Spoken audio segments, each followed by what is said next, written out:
Hello guys, welcome back to this channel. So myself Priyanshi Sharma.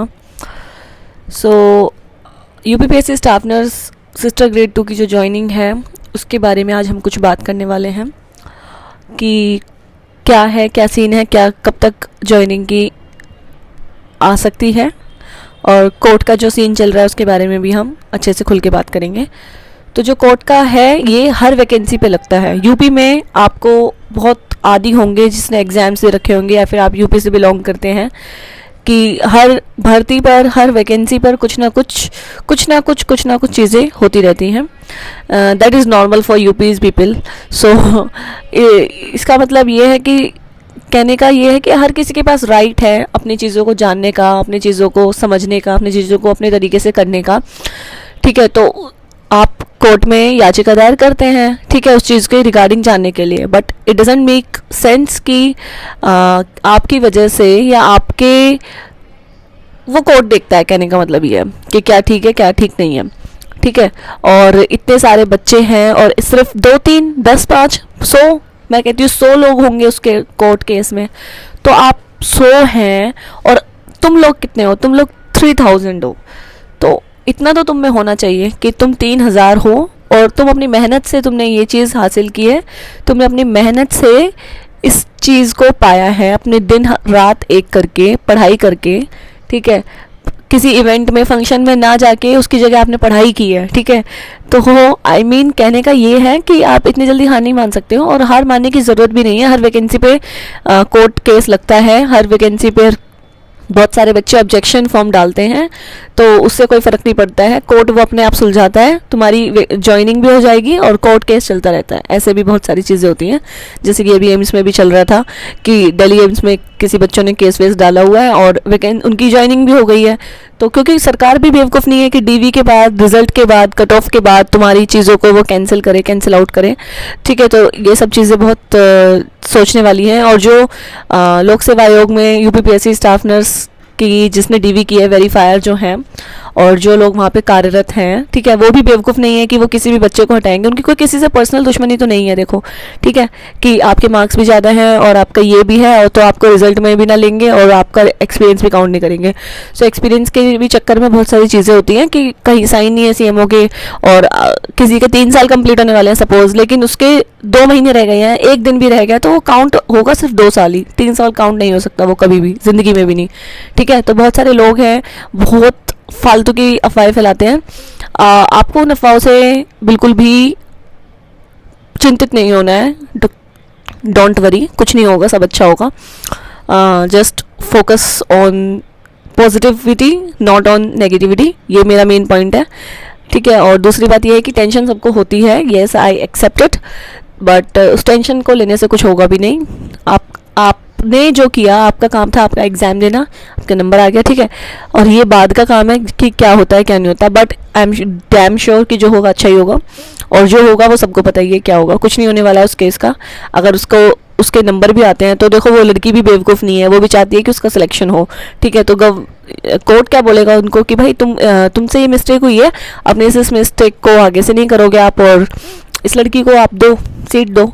ठीक है, जैसे भी जो फैसला आता है। ठीक है, और बाकी मेरे हिसाब से कोर्ट भी बेवकूफ़ नहीं है और लोक सेवा आयोग के लोग भी बेवकूफ़ नहीं है कि अगर उसको नहीं दिया है सिलेक्शन, उसका नहीं हुआ है सिलेक्ट, तो वो किसी वजह से ही नहीं हुई है वो लड़की। ठीक है, ये लोग क्या है, जो एलिजिबिलिटी क्राइटेरिया है उसको पढ़ते नहीं है, इनके नंबर आ जाते हैं तो ये उफर के पढ़ते हैं सब लोगों के ऊपर कि हमारे तो इतने नंबर थे, हमारे तो इतने नंबर थे, फिर भी हमारा सिलेक्शन नहीं हुआ, ये नहीं हुआ, वो नहीं हुआ। आपको याद है इस एग्ज़ाम को देने से पहले आप लोगों को स्टार्टिंग में ही क्या सुनने में आया था? आप आज एग्ज़ाम देकर आए हो, नेक्स्ट डे क्या सुनने में आ गया था? 3 अक्टूबर को एग्ज़ाम था, 4 अक्टूबर को कि पेपर लीक हुआ है, एग्ज़ाम वॉज लीक्ड। ठीक है, एग्ज़ाम लीक हुआ है, पहले से ही वायरल हो गया था, व्हाट्सएप पे आ गया था, 12 से 15 लाख के सीट्स बिकी हैं, ये वो, मतलब कि जितने मुँह उतनी बातें। बहुत सारे न्यूज़पेपर में आया था, सेम लाइक दैट ये भी बहुत सारे न्यूज़पेपर में आ रहा है। लोक सेवा आयोग, राज्य सरकार बेवकूफ़ नहीं बैठी है, वो सब चीज़ें देखती हैं। हम लोगों के भौंकने से, बोलने से कुछ नहीं होता है कि पेपर लीक हुआ था। तुम लोग गए थे क्या सेंटर पे देखने के लिए पेपर लीक हुआ था नहीं हुआ था? कोई गया था क्या? कोई कमेंट पे बताना, कोई गया था हो तो प्लीज़ मुझे बताना ज़रूरी ये चीज़ कि कोई गया था या नहीं गया था। मतलब बिना बात की बातें बनाना, ये वाली चीज़ें चल रही है अभी। कि आओ बहन चुगली करे। हाँ, एक तरफ से सुन लिया है तो दूसरी तरफ से भी उस चीज़ को वो करते हैं। मैं किसी को गलत नहीं ठहरा रही हूँ, बट अफवाहों पे मत जाइए, कोई भी अफवाहों पे मत जाइए, परेशान नहीं होइए, सब अच्छा होगा। अपना बेहतरी का ध्यान रखें, पढ़ाई करते रहे जिनका सिलेक्शन नहीं आया, ठीक है, और जिनका आया वो भी पढ़ाई करते रहें, क्योंकि पढ़ाई डजेंट गो वेस्ट, ठीक है, ये कभी भी वेस्ट नहीं जाती है। और अपने आप को अपग्रेड करो यार, ठीक है, इन चीज़ों से कुछ नहीं होगा, कुछ भी नहीं होने वाला है, कुछ हासिल नहीं होगा, कुछ भी नहीं कर पाओगे, ठीक है। और आप लोग जिनका सिलेक्शन हो चुका है, जिनका सब कुछ हो चुका है, आप अपनी हिम्मत ना हारें, क्योंकि भगवान हमारे साथ हैं, भगवान तुम लोगों के साथ है, कुछ गलत नहीं होने वाला है। Just make sure to I mean trust yourself, trust your intentions, trust your work, ठीक है, जो तुमने किया है during your preparation time. So बहुत सारे लोग हैं जिनको फाइनेंशियली भी गुजरना पड़ता है ड्यूरिंग देयर प्रिपरेशन। ऐसे प्रिपरेशन नहीं होती है सीधा कि बुक लेके बैठे और हो गया। बहुत सारी चीज़ें मेंटली चल रही होती हैं उस टाइम पे भी, और अभी भी चल रही होंगी बहुत सारे लोगों में। बट मेक श्योर, रामनवमी है आज तो कुछ अच्छा सोचो कि अच्छा ही होगा, ठीक है, कोई कुछ ख़राब नहीं होने वाला है, सब बढ़िया होगा, टेंशन नहीं ली जाए इस चीज़ के ऊपर, और ज़्यादा से ज़्यादा फोकस करो कि सब अच्छा होगा।